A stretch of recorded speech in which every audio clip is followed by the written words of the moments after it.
Hello, kumusta kayo dyan? Nandito na naman po ako at eto nga kauwi lang natin galing trabaho. May dala-dala tayo guys kasi may nagpadala sa atin ng parcel. Ano niya daw to sa akin? Pa-early birthday gift. Nakakatuwa kasi nga, syempre hindi pa naman natin birthday pero may nagbibigay na sa atin ng regalo. Hindi lang isa kundi dalawa kaya alam mo na kung sino ka. Thank you so much. At ayan nga, nandito na tayo sa flat. Hinahanap ko nga pala yung susi, hindi ko makita.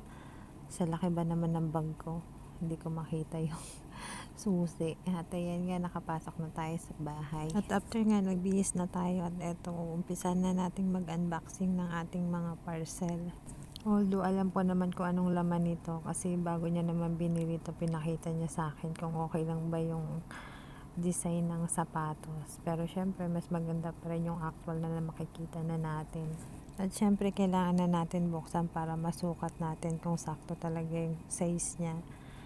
Kasi kapag hindi kasya, syempre, kailangan natin papalitan. Kasi sayang naman kung hindi natin papalitan kung hindi kasya sa atin.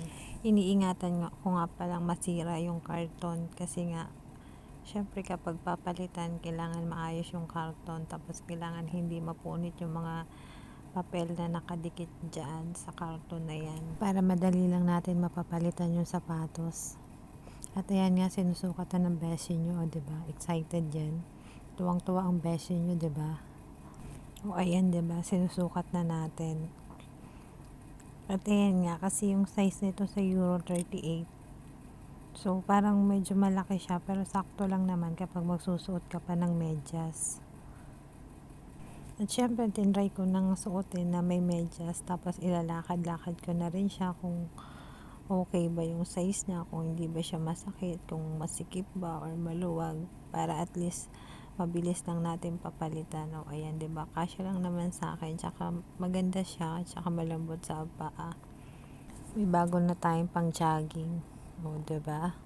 Tsaka ang ganda pala ng color combination niya na blue, gray, tsaka white. O tingnan mo naman, tuwang-tuwa siya.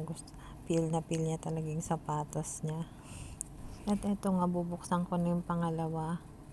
Hindi dinadahan-dahan ko rin yung pagbubukas ng karton para hindi siya masira. Kapag papalitan ko, madali na lang siyang papalitan kasi hindi yata pwedeng papalitan kapag sira na yung karton tapos yung mga nakadikit doon na resibo. At ayan nga, diba, hindi naman halata na gustong gusto niya talaga yung sapatos na na-receive niya, na gustong gusto niya talaga yung design.